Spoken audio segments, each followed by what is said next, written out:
Ir ant tavo išmokų pradės pačios.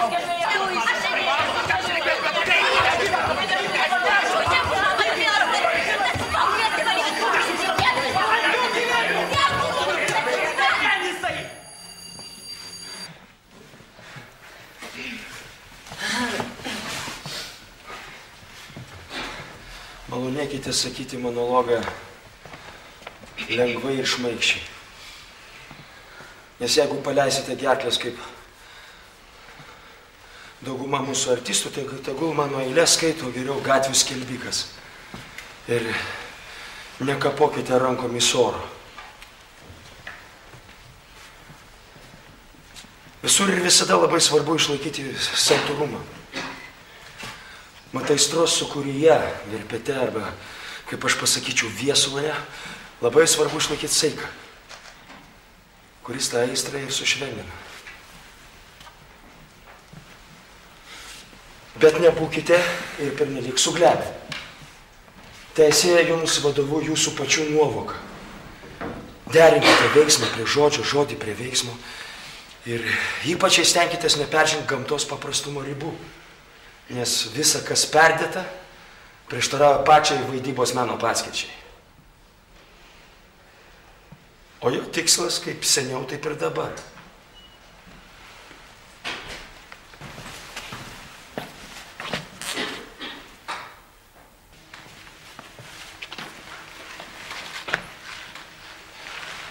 Nelyginant veidrodį, laikyti prieš gamtą.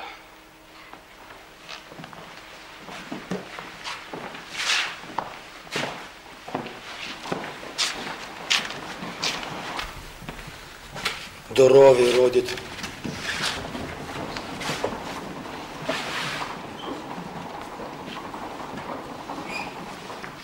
Jos pačios paveikslą, pasipūtimui jo paties bruožus, o kiekvienam amžiui ir luomui jų tikrąjį veidą. Jeigu šiai taisykliai mes nusidėsime į vieną arba į kitą pusę, tai neišmanėlis, žinoma, kvatosis. Bet protingesniam bus stačiai graudu žiūrėti. O prisipažinkime, kad pastarojo nuomonė mums kur kas svaresnė už visą salę kitų. Eikite ruoštis.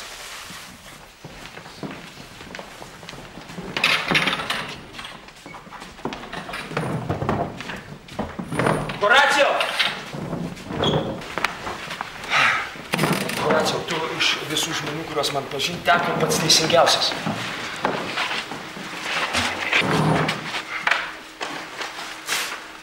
Horacijo. Horacijo. Horacijo.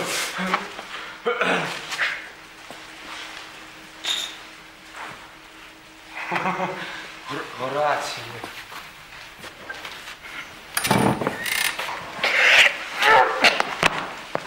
Ar galiu aš atpildo tikėtis iš tavęs, visas tavo turtas linksmas būdas, kuris tave maitina ir aprengia?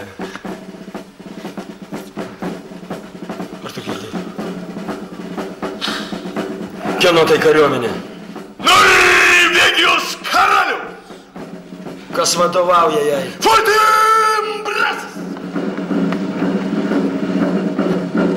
Visur ir viskas kaltina mane ir rakina nerankų mano kerštą. O kas yra žmogus, jam pasaulio aukščiausias gėris, valgymas ir miegas? Galvijas, nedaugiau. Argi tasai, kuris mums davė tokią lakę mintį į priekį žvelgiančią ir atgalios, įdėgė tam dievišką į protą, kad jis trunytų dykas mumise? Galbūt tai gyvuliškas pasyvumas? Ar įprotis per daug ilgai svarstyti, kokia talia mus laukia ateity? Dvejojimas, kur 3/4 baimė ir 1/4 išminties. Aš vis vietoj tūpčiau kartodamas, tai reikia padaryti. Nors nestokoju, nei jėgos, nei noro, nei pagrindo, nei progų tinkamų įvykdyti savo ryžtų, vien tas vadintis didis gali, kuris nesijaudina dėl menko nieko, grūmėsi, įtrūžęs dėl šapelio ėsti paliesta garbė. O aš, kuriam brangus jo tėvas nužudytas, o motina išniekinta, ramiausia širdimi žiūriu, kaip tūkstančiai ir 1000 drąsuolių. Dėl įgeidžio, dėl troškulio garbės. Į kapą kaip į patalus žingsniuoja, kovodami dėl gabalėlio žemės, kur net sunku visiems įsirikiuot, kur vietos nėra palaidot nukautiesiems.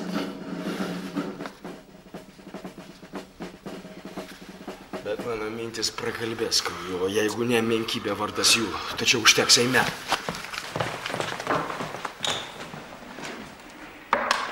Dabar akivaizdoj karaliaus.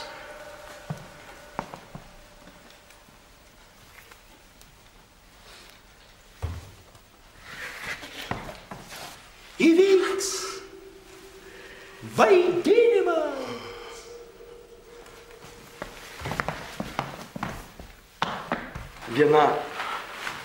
Viena iš scenų primins gerokai mano tėvo mirtį, apie kurią aš pasakojau tau. Įtempęs visą savo proto įžvalgumą, stebėki mano dėdę tuo metu. Jei slaptas jo nusikaltimas nuo tam tikrų eilių neatsiskleis, tai šmėkla pasirodžiusi prieš mus dvasia tamsybių ir vaizduotė mano. Būk atidus, aš irgi savo žvilgsnį prie veido jo prikaustysiu, paskui sudėję savo pastabas draugėn mes apsvarstysim tai, ką būsim matę. O jeigu?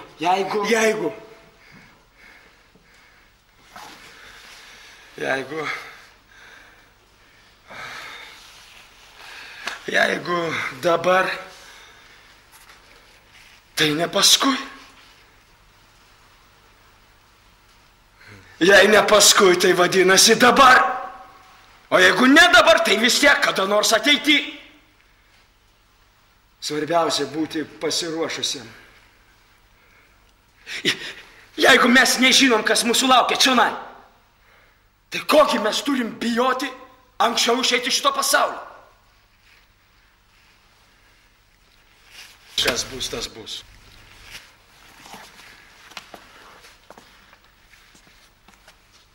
Gerai. Prince, jei mudu nenutversim jo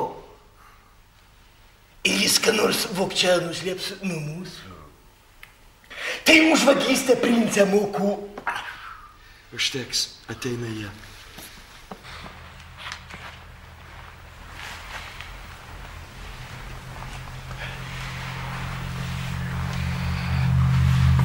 Aš ir vėl pamišęs, prisės kur nors.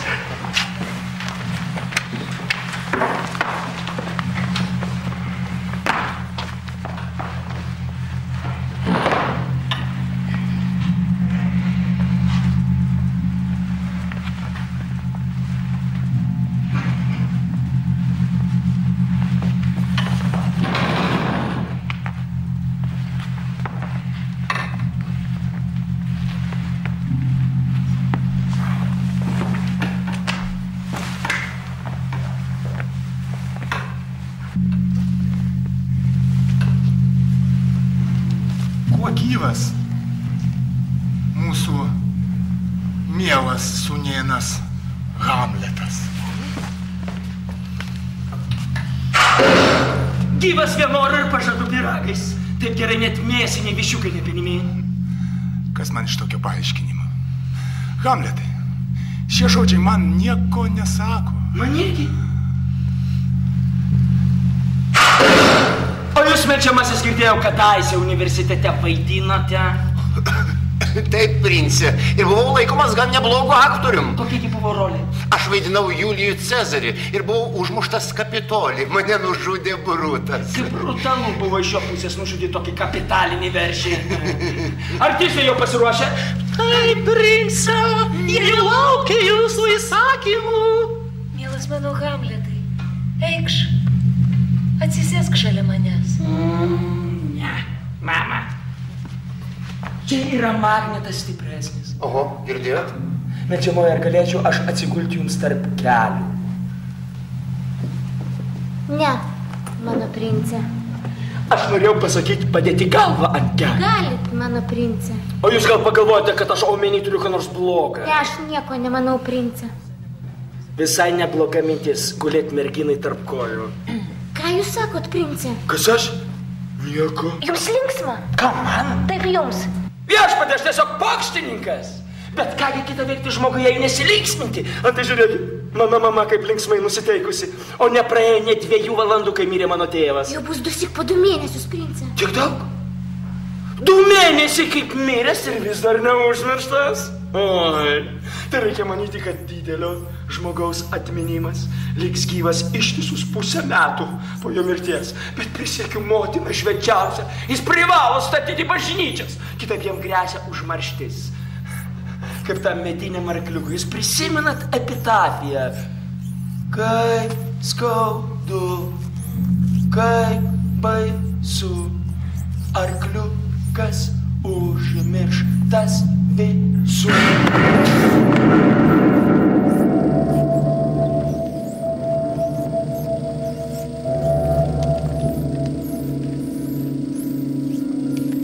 Ką visą tai reiškia, prince? Tai pasalūniškas malkecho. Kitaip tariant, piktadarystė. Ši scena matyt vaizduoja pjesės turinį. O tai paaiškės iš šito vaikino artistai baisius plepėjų nemoka laikyti paslapčių. O jie mums paaiškins, ką čia rodo. Žinoma, lygiai kaip ir visa, ką jūs jiems parodysit. Tik jūs nepasigėdinkite jiems parodyti. Ir jie nepasigėdins jums paaiškinti, kas tai per daiktas. Jūs šnikštus. Žiūrėsiu vaidinimą. Kas tai? Prologas ar eilė žiedui? Kažkas labai trumpa. Kaip moters meilė. Jau 30 kartų vežimas Febo aplink Neptūno vandenį, suriuosius ir apskritąją žemę apkeliavo. Jau 30 tuzinas mėnulių pasaulio šviesą svetimą išliejo. Po to, kai mūsų širdis ir rankas sujungė savo saitais giminėjas. Lai mes tiek pat aušrų ir mėnesienų sulauksim dar, kol baigsis mūsų meilė. Bet vargas man, jūs šiom dienom atrodot kažko toks rūškanas labai ir apsiblausęs, kad man dėl jūsų daros neramu. Jau greit reikės mums skirtis, mylimoji. Gyvybės jėgos tuoj užges many, o tu šiame žavingame pasaulyje gyvensi, gerbiama ir mylima. Ir gali būti, jog tu surasi kitą, kuris tave... Nekalbėk daugiau. Mylėti kitą būtų išdavystė. Gėdingai ieško antro vyro tą, kurį nužudė pirmąjį glastą. Pelinai, pelinai. Kas antrą kartą jungtuvių žiedą maunas, tas skatina ne meilė, bet nauda. Aš antrą kartą mirusi užmuščiau, jei leisčiau glamonėjimą kitam. Taip, aš tikiu, jūs kalbat nuoširdžiai, bet jūsų užmačios ilgai netvyro sumanimai, kurios aistra pagimdo užgesus aistrai miršta paprastai. Apie antrą vyrą tu net bijai šiandieną pagalvoti, bet mirsiu aš ir tavo ryžtas mirs. Tegul dangus man gailisi šviesos, o žemė savo vaisių man neduoda.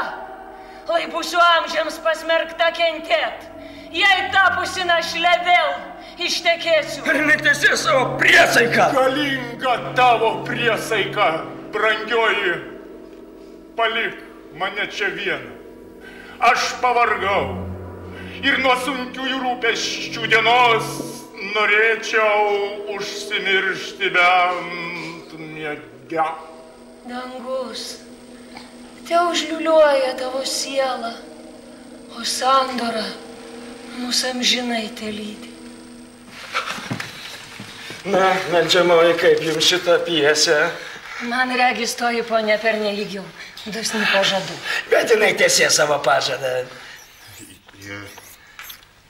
Jūs girdėjot pjesės turinį? Čia nėra nieko įžeidžiančio? Ne, jie tik tai juokauja. Nuodija juokaudami, beje, šiais laikais ar yra kas nors įžeidžiančio? Kaip tai pjesė vadinasi? Pelėkautai. Kaip tai suprasti metaforiškai? Veiksmas pasakoja apie vieną žmogžudystę įvykusią Vienoj. Vienas herzogas vardu Gonzagas, jo žmona Baptista. Tai labai neišvari istorija jūsų didenybė, bet tų, kurių sąžinė grina, tokia, kokia jūsų didenybės ir mūsų visų, tai visiškai neliečia. O štai šitas žmogus. Vardu?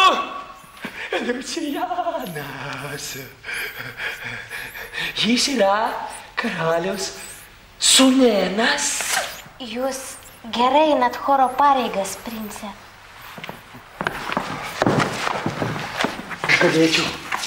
Galėčiau būti aiškintoju jums, tarp jūsų ir jūsų meilės.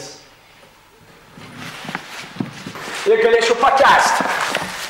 Šias dvi flirtuojančias lėles. Jūs kandus, prince, kandus. O jums dar ilgai teks pakentėti, kiek čips mano dantys. Jo toliau, jo blogiau. O tai atsiminkit, kada ištekėsite. Tačiau užteks tų grimasų. Kranksėdamas į kerštą varną šaukia.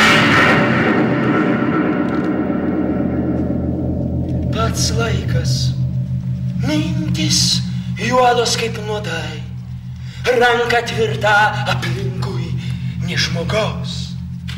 Vidurnakčio žalių piktųjų sultys, Hekatės burtais trigubai užkeiktus, lai jūsų pragaištingoji jėga šią plazdančią gyvybę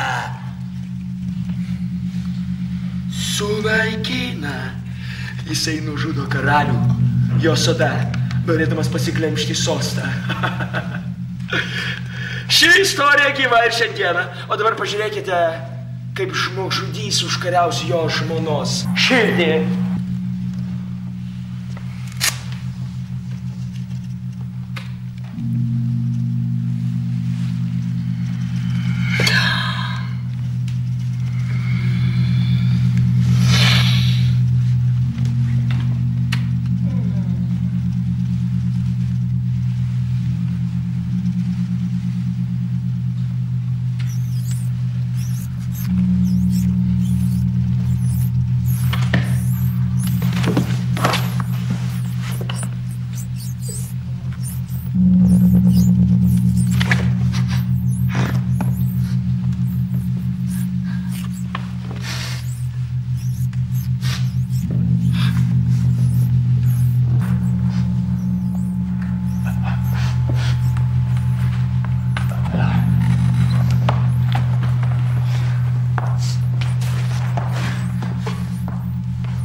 Tu gyvensi.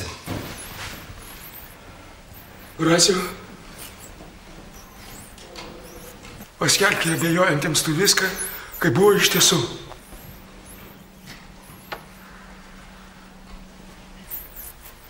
Būk vyras. Išpildyk mano norą. Horacio brangusis, jeigu viskas nežinioje, palaidotai liks, tai kokia neišdildoma dėme bus amžiams pažymėtas mano vardas. tavo širdžiai mielas aš buvau. Tu į palaimą žalį neskubėki. Dar pakvepuok šiame žiauriam pasaulyje. Papasakok apie mane kitiems.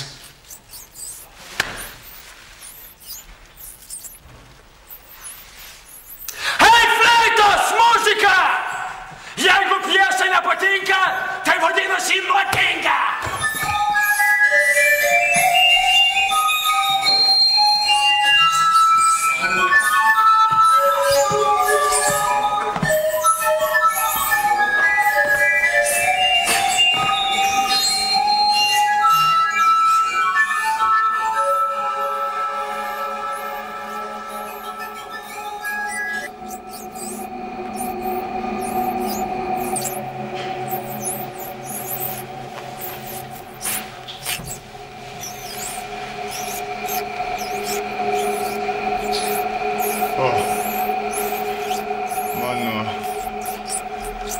Nuodėmė šlykšti.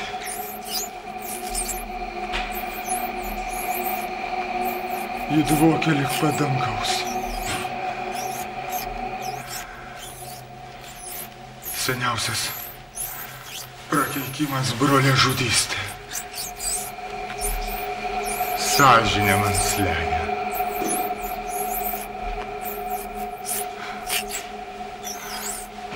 Aš melstis neįstengiu. Nors keičiu. Jėga nusikaltimo galingesnė. Už galingiausius mano troškimus ir aš tarytum tas, kuris išsyk priskirtas prie 2 darbų. Gaišuoju pats nežinodamas, nuo ko pradėti.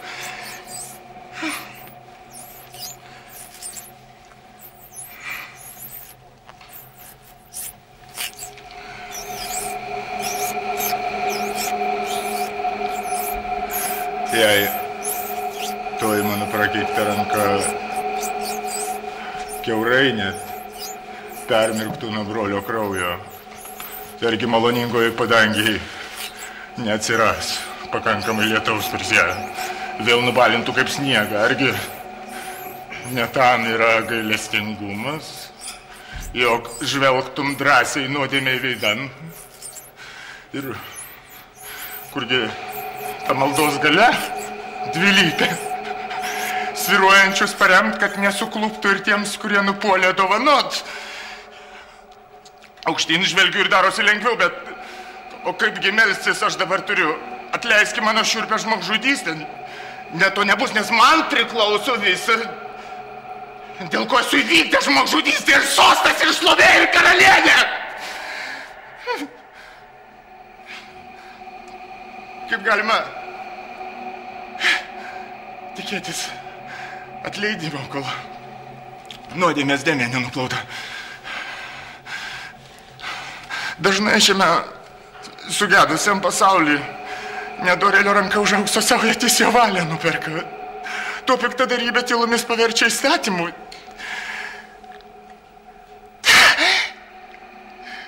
Ten viršui ne taip. Tenai jokie gudravimai negelbsti, tiesa visoje nuogybėje atsiskleidžia ir mes petys į petį suesti su savo nuodėmėmis. Turim patys save pasmerkti. Tai kasgi tąsyk lieka? Ieškoti savo pagalbos atgailojo. Ko jinai verta? Kada dvasia negali atgailauti?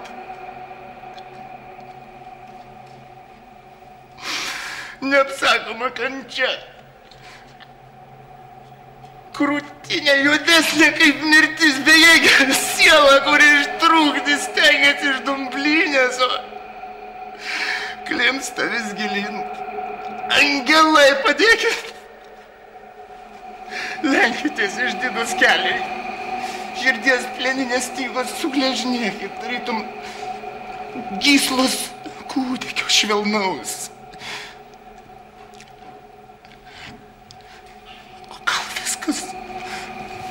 Bus gerai.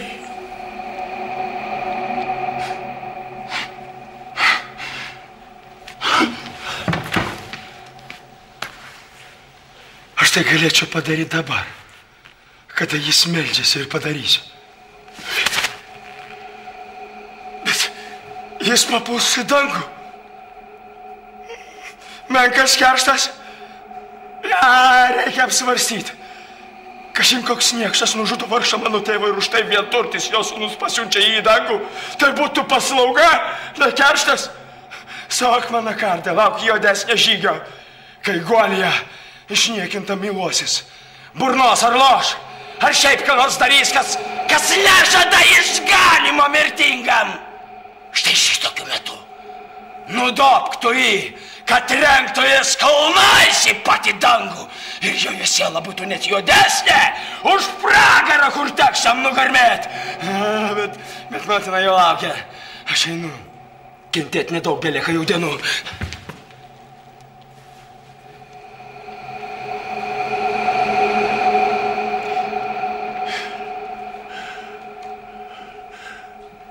Nors žodžiai skrenda lieka čia mintis.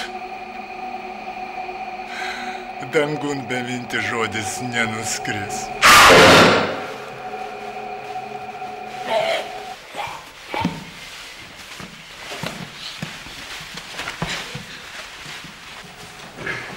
Na, motina, ko jūs norėjo?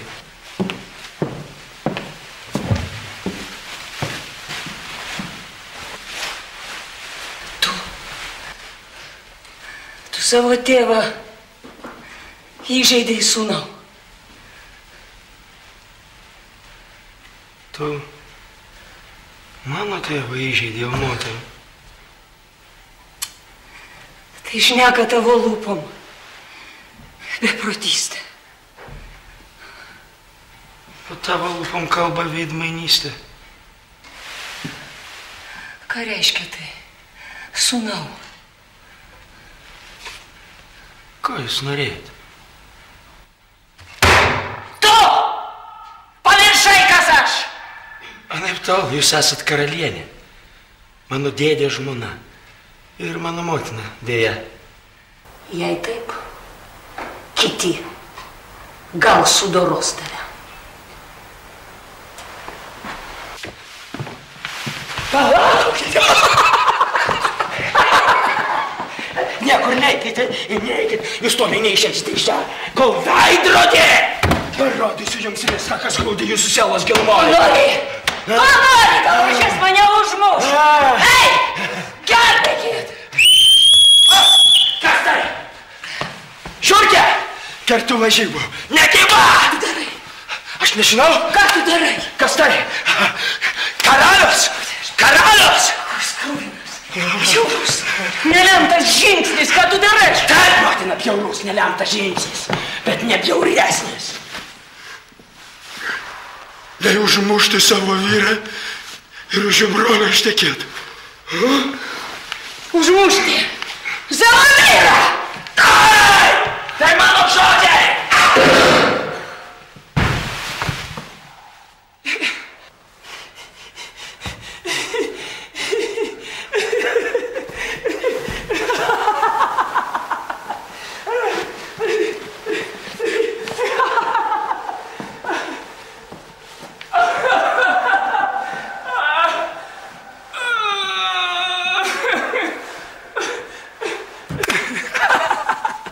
Kaip pavojinga būti per daug uoliam.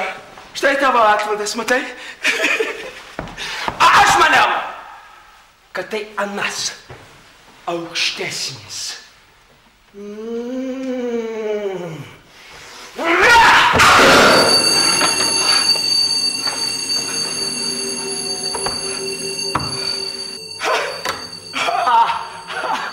Nelaužykit savo rankų. Atsisėskit! Aš pasiryžęs jums sulaužyti širdį. Ir ją sulaužysiu. Jei tik jinai ne visiškai dar akmeniu pavirto. Ką padariau aš? Kad liežuvis tavo mane taip rūščiai plaka. O tokį darbą. šventą ištikimybę išrauna pačią sielą iš krūtinės. Dangus išgėtos, dega visas. Žemė nusugręžia veidą jūromis. Dreba! Veik prieš teismą paskutinį. Tai kasgi tai per poelgį, sakyk, apie kurį tokie trilytai gaudžia. Žiūrėkit, štai paveikslas. Ištakytas abiejų brolių ryškus atvaizdai. Kokia šviesa iš brožytų spindėjo. Rečiausias, tobuliausias derinys, kur rodėsi kiekvienas iš dievų paliko savo ženklą, nes norėjo pasauliui duoti pavyzdį žmogaus. Toksai juk buvo pirmas jūsų vyras. Štai kitas jūsų vyras. Kursai, nelyginant rudėtą varpą, suėdė savo žydintį brolį. Kurgi jūsų akis? Tai ne meilė. Ne, nes jūsų amžiui kraujo siaudulys atslūgęs jau yra. Jisai nurima. Priklauso proto. Bet koks iki protas jūs drįstų lyginti vieną su kitu? Ne. Jūs nesate jausmų praradus. Tai rodo jūsų pojūčiai visi. Tik tos jausmus. Yra ištikęs tapas. Pavyzdėlėse! Netgi tasai nebūtų suklydęs panašiai. Koksai šėtonas. Akis užryšęs taip jūs suvedžiojo. Gėda, ko nerausta tavo veidas, Hamletai, nutilk. Nutilk, tu atgręžiai akis tiesiog į pačią mano sielą. Ir aš matau jos gelmėje tiek daug juodų įsisenėjusių dėmių, kad niekas jų nebenupalautų, nutilk. Nešas žmogžudys! 200 kart smulkesnis už tą, kurį vadino savo vyru. Karalius, jak darys? Nutilk. Valdžios vagišius, kus brangia karūną nuo lentynos pavogė savo į kišenių įsidėjo. Nutilk dėl Dievo. Tas skudurinis iškapsė karalių!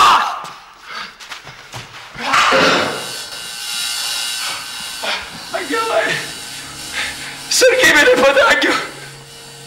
Grįžčiau sparnais apglobkite mane. Ko nori tu didingasi paveikslę? Vargas man, jisai pamišęs. Ar tu čia ateini paakinti gaišuočio sūnaus, kuris sukioja kvoja aistras ir laiką ir nevykdo baisaus didingo keršto tavo?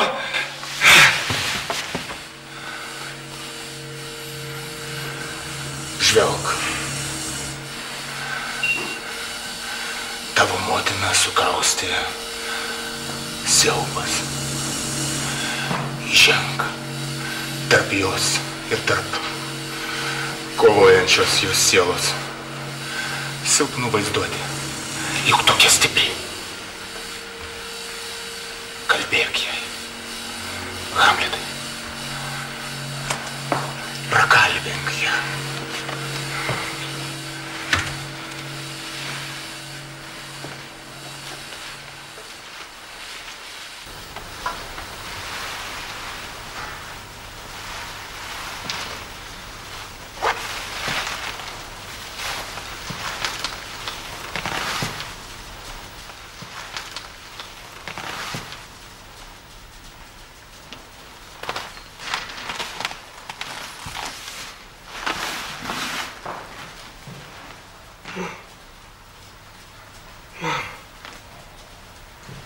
Kas jums yra?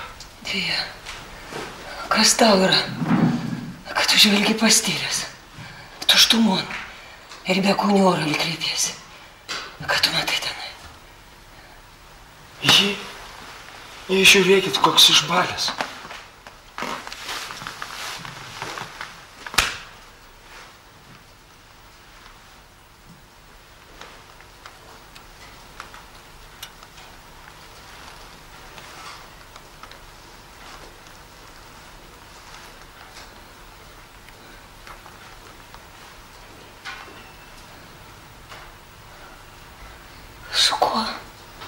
kalbėsi tu?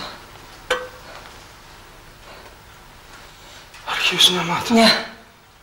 Matau. Vien tai, ką mato mano akis. Ar negirdėjote Ne. žodžių? Vienų dviejų žodžius. Tai žiūrėkit, mano tėvas, lygiai toks, koks jis buvo gyvas. Nu, argi jūs nematot? Tai padaras. Tai padaras. Vien tavo smegenų. Pablūdusios vaizduotės klėdesys. Be galo išradingas. Klėdesys? Taip. Mano pulsas lygiai kaip ir jūsų vienodai skamba įprastu ritmu. Tai, ką pasakiau, nebeprotybė.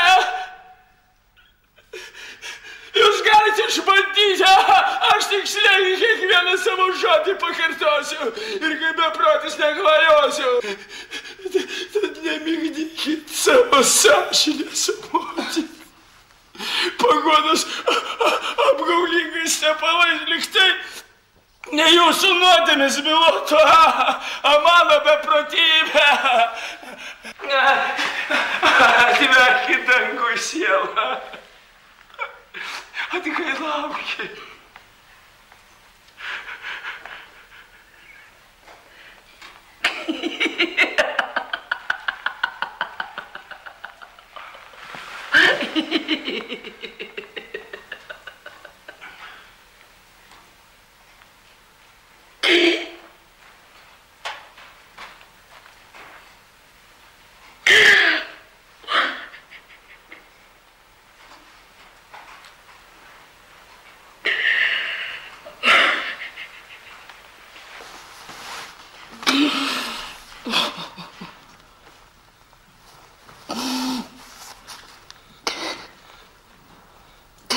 Sūnau, tu perkirtai pusiau man širdį. Tad blogai jos pusė lauk išmeskit ir jos kažkiau gyvenkit su kita. Bet neikit šią naktį desalon. Susivaldykit šią naktį ir tada jūs ateity pagelbės. O po to bus dar lengviau. Aš ateisiu palaiminimo jūsų paprašyti, kai jūs pati to būsit reikalinga.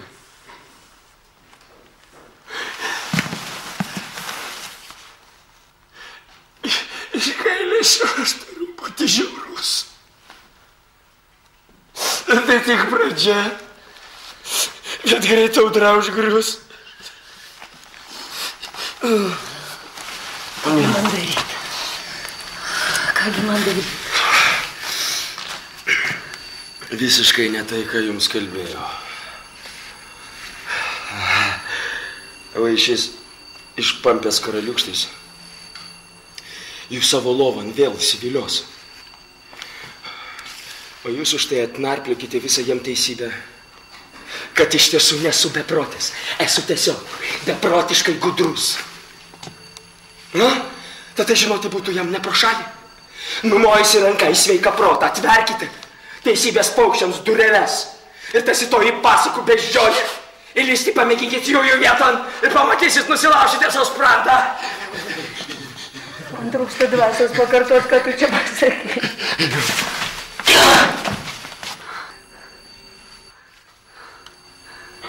Būk tikras. Aš niekam neišduosiu tavo paslapties. Ką jis tau sakė?